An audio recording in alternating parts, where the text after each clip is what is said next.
I went back to my vehicle, and I was about to open up a meal when I heard a gunshot that went over our heads from the right to the left.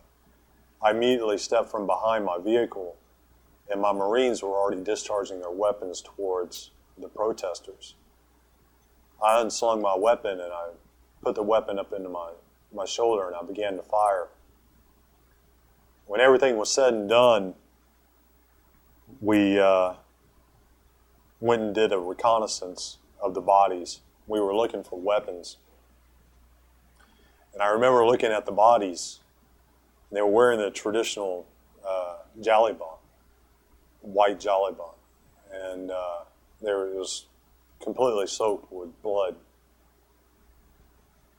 And I remember I was looking at the bodies, and I'm looking for weapons, and I don't see any weapons.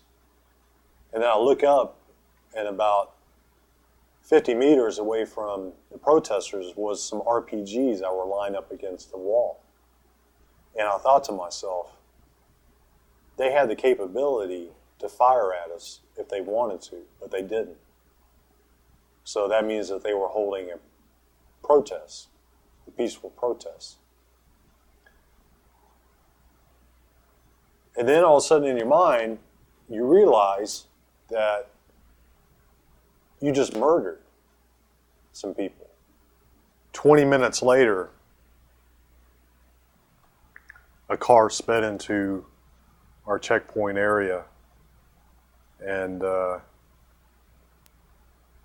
we discharged our weapons, and come to find out that it was innocent life again. And then another one happened. And then another one happened. By the last one, I had an occupant of the vehicle asking me, "Why did you kill my brother? We didn't do anything. We're not terrorists." I was so devastated.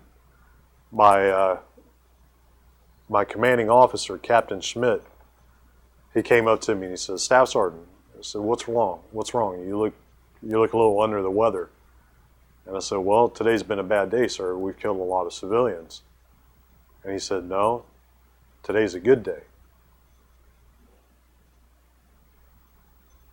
When he said that, I realized that I was in the wrong place. That maybe I wasn't cut out for the Marine Corps. When I was in Iraq, I didn't want somebody sending my ass 6-week-old stale brownies or a 5-minute calling card. You can't even get a dial tone in Iraq with a 5-minute calling card.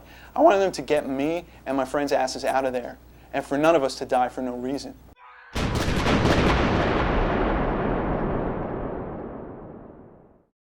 You know, I've never wanted to hurt a person in my life, you know, like if something happens, something happens. But most I've ever done was get into fights or anything like that.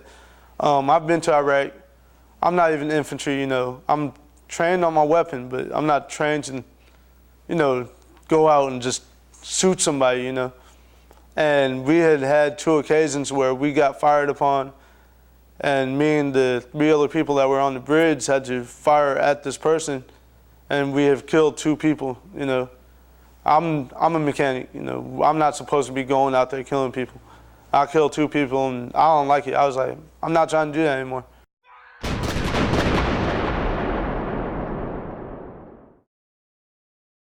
I'm sick to death of being told how much better the Iraqis' lives are, how there are places who have fresh water who've never had it.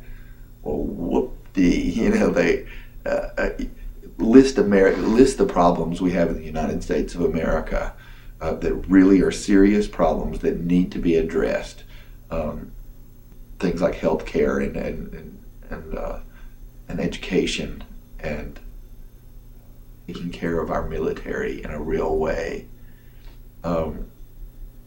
What if somebody came to us and said, "We're going to fix all of these," I mean, which is not the promise we've made to the Iraqis. We're going to get you something, you know, life's going to be better. But if somebody straight up and said, "We're going to fix all of these," I mean, irreversibly, and really fix them.